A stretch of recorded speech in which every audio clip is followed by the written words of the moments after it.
Good morning, everyone. I hope you all will be fine.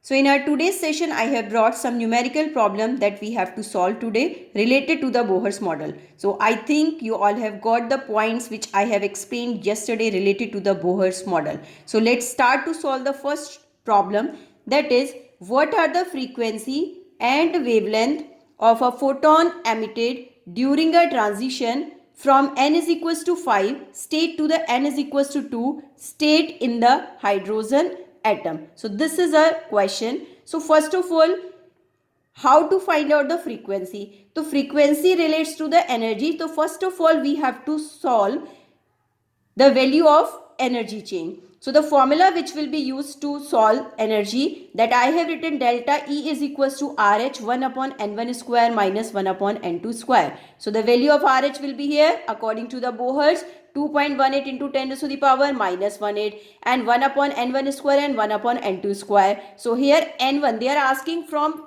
5 to 2. So the value of N1 will be 5 here and the value of N2 will be 2 here. Okay, so I think you all have got it how to calculate the energy by calculating this term, and after that you have to use the formula E is equals to H nu. It means delta E is equals to H nu.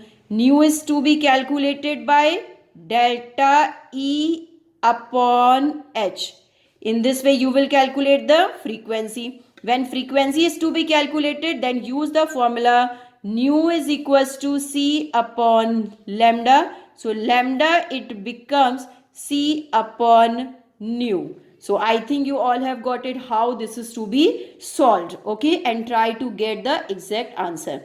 Now the next question, calculate the energy associated with the first orbit of He1 positive. What is the radius of this orbit? So in that case, what you have to do, you have to use the formula for En is equals to negative 2.18 into 10 raised to the power minus 18, because it is the ionic case, so z square is to be used upon n square, so that you know that what is the value of n. When this part is to be calculated, then you have to use the formula Rn is equals to 0.529 into n square, that you will get there, and divided by z also, because this is the ionic case, that you must know that. So you will get these answers and you have to solve it and try to match your answer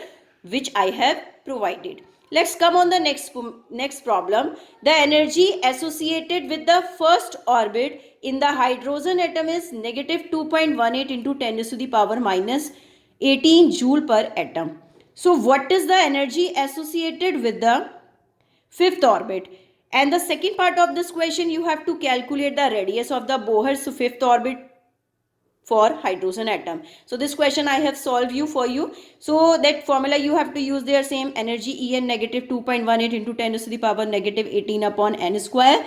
Now you have to see here that they are asking the energy for the fifth orbit, so the value of n is to be put there, fifth here, and after that you will get there the solution of the energy negative 8.72 into 10 to the power negative 20 joule. Now you have to solve for the radius of hydrogen atom. So the formula it is to be used negative, not negative, 0.529 n square, and whatever the value you will get in angstrom, that is to be converted into nanometer. Okay, because most probably we find out the wavelength in nanometer. Okay, now the next question which I have solved for you, you have to try to understand how much energy is required to ionize hydrogen atom if the electron occupies n is equals to 5 orbit. Compare your answer with the ionization enthalpy of hydrogen atom, energy required to remove the electron from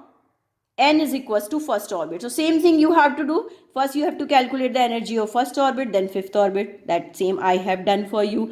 Now after that you have to use there the energy required to remove the electron from fifth orbit. So that is to be calculated, the energy of fifth orbit from the infinite orbit. So that is to be subtracted 0 minus that you will get and E5. In the same way, you will get there the value of E1, E infinity minus E1. That these two values, when you will get it, then you have to find out their ratio IE5 upon IE1, and that you will get there the final answer 4 into 10 raised to the power minus 2 after putting all the energies. Okay, I think you all have got it how these problems are to be solved. Okay, that's all for today.